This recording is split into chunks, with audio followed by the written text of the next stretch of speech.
For each team coming into the season was a suggested video from Alex in the comments.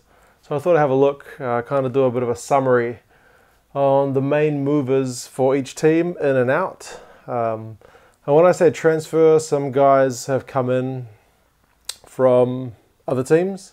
Some guys have come in from like the kind of like the feeder club, be it a Mitre 10 Cup team, Curry Cup team, or NRC team.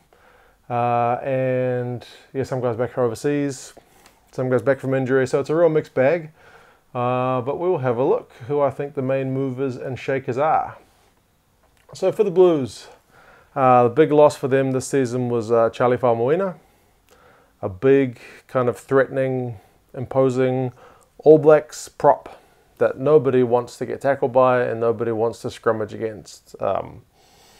Yeah, replacing him is pretty much impossible. There's no like-for-like replacement in the New Zealand youth ranks anyway. So, yeah, big loss for the Blues. Gives their front row a little less kind of threatening nature about it. But they did manage to sign another front rower, Lenny Apisai. So he's come over from the Hurricanes. He's a good young hooker.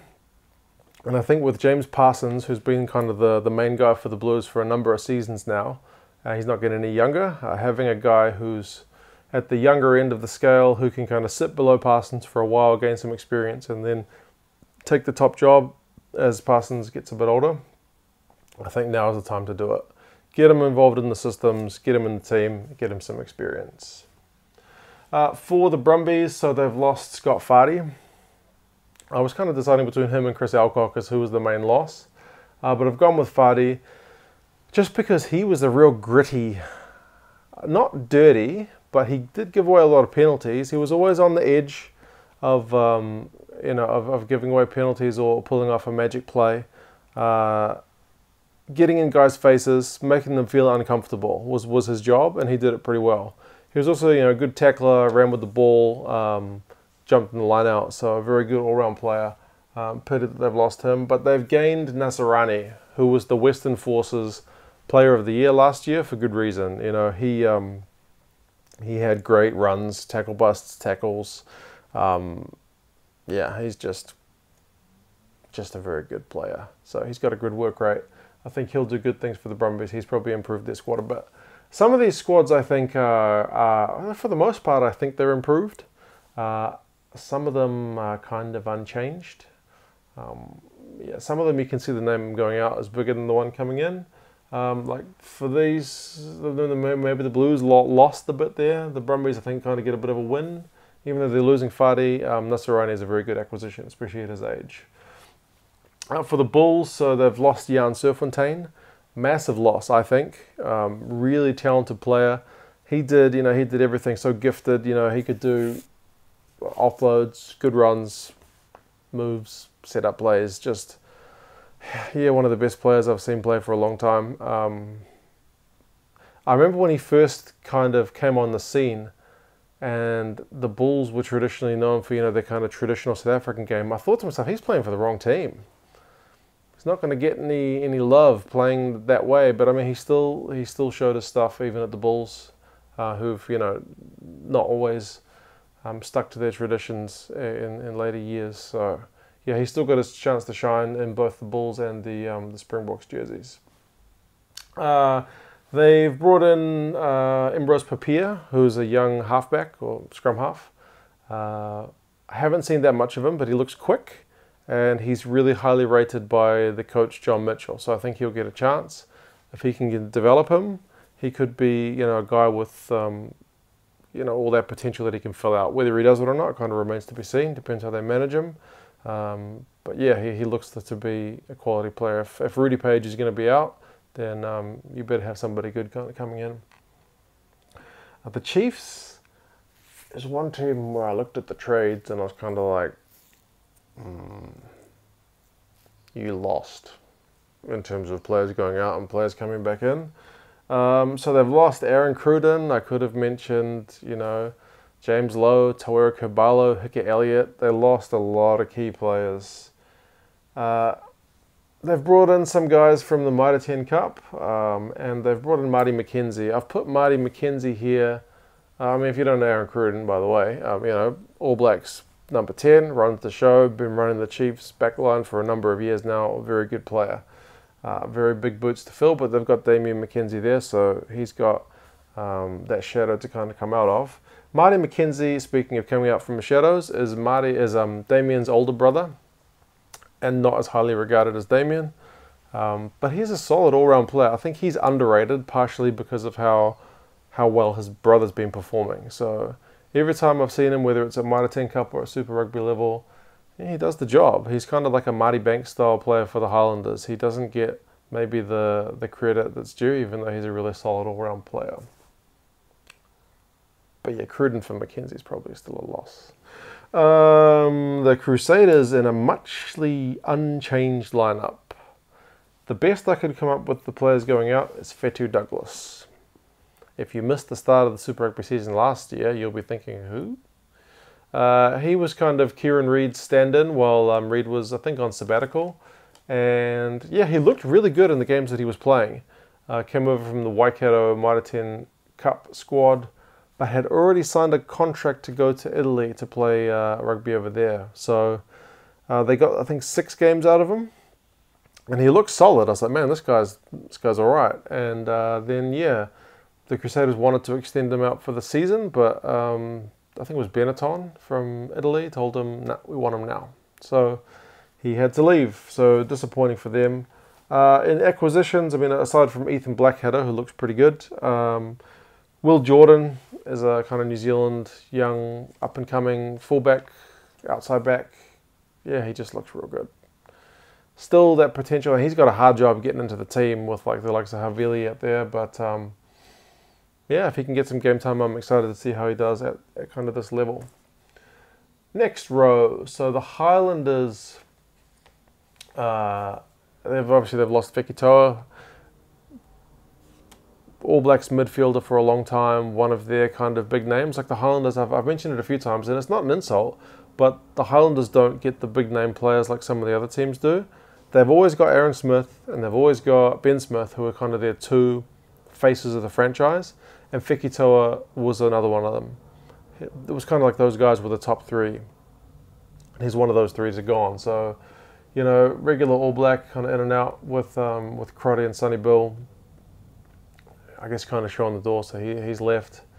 Big hole to fill, but from the first week of Highlanders games just gone, they seem to be in pretty good hands. I've gone with Lomax, who's come in from the Rebels. So he's only, how old is he? 21. And he's already played 1 full season with the Rebels, where he played most games, I think, if not all of them, and played, you know, a lot of minutes. So for a guy to be already at Super Rugby level who's a prop at 20 shows that he's got potential. I'm not saying he's like the best thing since sliced bread now, but he's only going to get better because props and, you know, hookers tend to get better as they get older. It's not like guys who kind of lose their pace. They just gain experience. They get more ability with those dark arts in the scrum. And, I mean, look at guys like Wyatt Crockett, who's just announced he's retiring from the All Blacks. You know, you can go on until you're kind of mid-30s easily. So, yeah, excited to see his development. Not a real sexy pick. Like, it's not like signing some of these other guys. It's not like a Nasarani or a Mapimpi, you know. But still, good signing. The Hurricanes have lost Mark Abbott, so kind of a pity for him that he played in a New Zealand generation where he's behind guys like Sam Whitelock and, you know, Brodie Retallick, and, you know, even behind like the second tier guys. But really good lock. Really solid player. Never got his chance in the black jersey. Big loss for the Hurricanes, and leaves them with a bit of a hole in the second row. I mean, you had Fafita starting in the second row last week. I don't think that's ideal. I think he's probably better in the 6th jersey, but yeah, we'll see how they go this season once Fadilof is back. I think a big guy to replace. They've got Asafo Amua, who is as much as this man Deanti is for the Springboks, supposedly Amua is as big potential-wise as Amua is for the All Blacks. So he's not with the Hurricanes at the moment, travelling, because he's apparently not. His condition was not good, so I guess not in perfect shape. Whatever they did to manage him in the off-season didn't go according to plan. But when he is on song, he looks to be a really dynamic hooker who can just do the whole works and run pretty devastatingly. So let's hope we get a chance to see him in a Hurricanes jersey. I keep saying Highlanders, don't know why. But yeah, he needs to get himself into some shape. And then he should be good. We'll see how it goes. The Lions, not too many changes in the squad. I could have gone with Ackerman, but I feel like they've probably got more depth in their kind of loosies. So I've said Faf de Klerk. It's a big loss, because with Cronje or de Klerk, it didn't really matter who started. You're in kind of safe hands. Now I think the Lions rely more on Cronje. They've got some young guys in the team who will be kind of backups, whereas last season you kind of had 2 starters, which is ideal if you're the coach. Hard to keep both happy, but yeah. So big loss for them.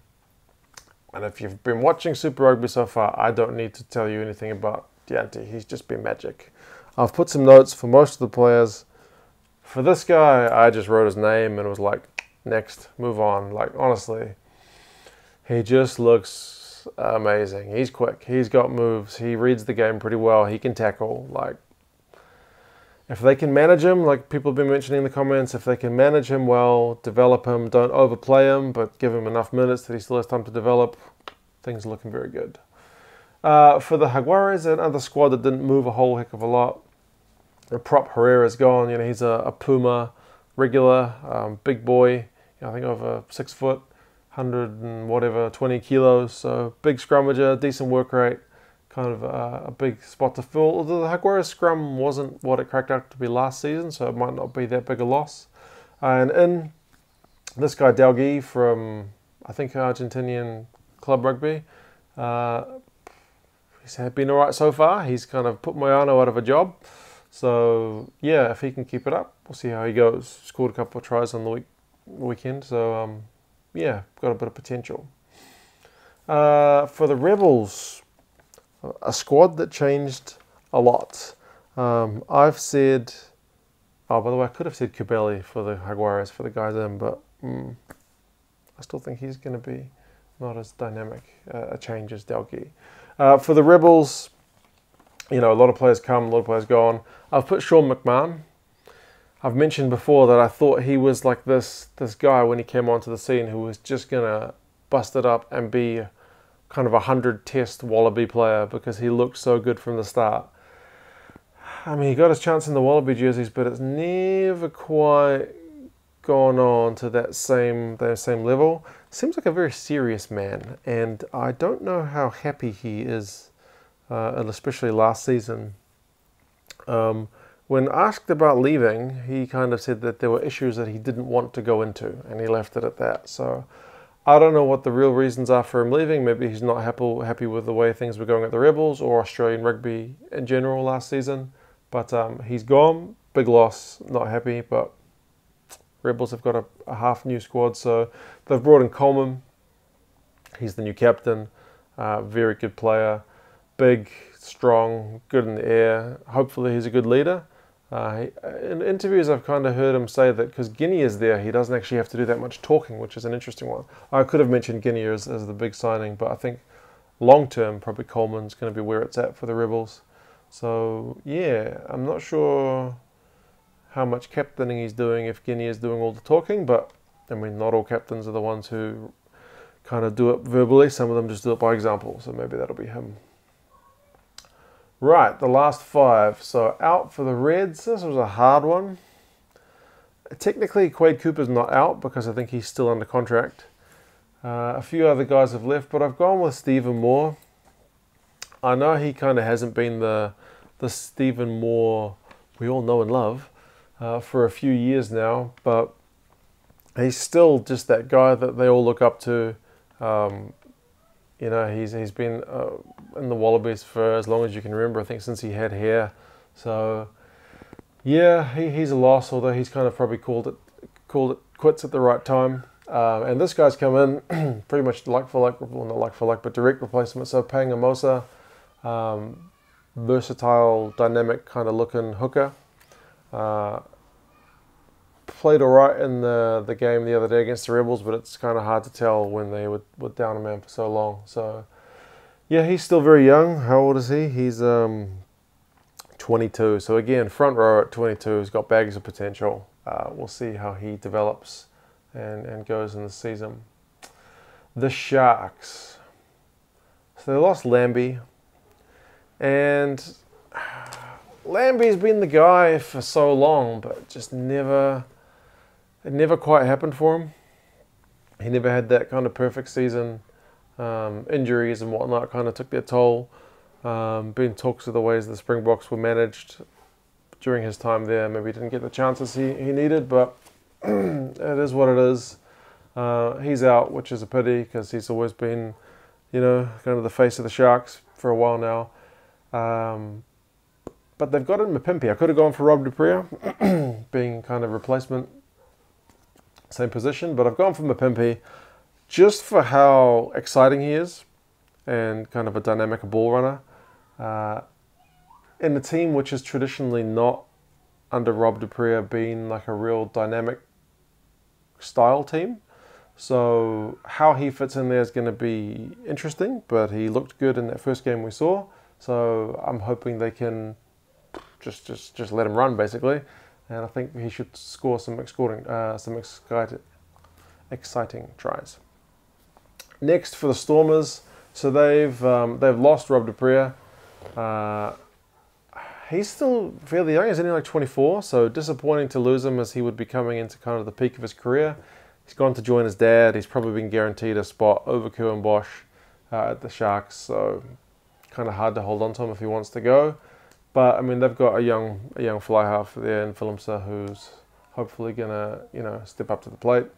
I've put into Benny, even though he's only coming back from injury. He's not really a new signing. They need him back. I know he's injured again, but they need him back ASAP. He's a very good player. I want to see him playing for the Stormers soon. The Sunwolves is another hard one because their squad has so much changed. I've put Derek Carpenter. I think their squad is pretty well improved from last year, so it's not a big loss. I think they're still fine. But yeah, he's been with the Sunwolves, I think, from their first year, and he's looked alright. So, he's a character as well, so it kind of sucks to see him go. But if there was a board or a team which I'm like, win, this is the win of the wins. Like, maybe even more than like Almora or Dianti is going to have an impact. I think Labuskakni on the Sunwolves is just like what the doctor ordered, because like I've said before, the Sunwolves, I know they made a lot of tackles last season. They also missed a heck of a lot. And this guy is just a tackling machine. I feel like he didn't make the Springboks. I think he might have played once, but didn't really get his chance when he was at the Cheetahs with the Springboks, just because he's not like a real big player. And if I'm not mistaken, it was Hanaka Maya that was probably coach when he was around that eligible time at the Cheetahs. And I think he was playing just like kind of Willem style, players, just big Willem Alberts, big players. So he didn't fit that mold, so he didn't get a chance. But he's a great player. I love watching him play, so he is definitely a massive signing for them. Lastly, the Waratahs have lost Will Skelton. Big man, like 140 kilos and just like 2.4 meters or something, 2.04. So a very large guy. Another one who probably didn't quite meet the hype as when he first came on, just because he was so big, he was really hyped up. He got pretty good at disrupting mauls because he's just so large. He could just kind of swim through the middle and just, disrupt. But I still think he's a big loss. He's intimidating. There's like YouTube clips of him bumping little people away from him. And they've got Kurtley Beale. I think a good guy to have back in Australian rugby generally. And for a Waratahs team that kind of lacked a bit of finishing edge last season, I think he could hopefully spark that back line a little bit. So yeah, that's my picks for who are the biggest comings and goings for the teams this year. Let me know what your guys' thoughts are. Again, as with like my Dream Team videos recently, there's a lot of other people we could have mentioned, but got no space on the board for any more. Yeah, a lot of guys have left. A lot have gone to kind of chase the money in Japan or Northern Hemisphere, Europe. But we've got a lot of young guys coming through. Some of them I probably don't know as well as I should. So if you know some other young guys that you're excited to see, let me know. Other guys you're kind of keen to see play in your team's jersey, let me know. I'm keen to keep an eye on some of these players as the season goes by. All right, guys, that's it for another one. And yeah, I'll talk to you again soon.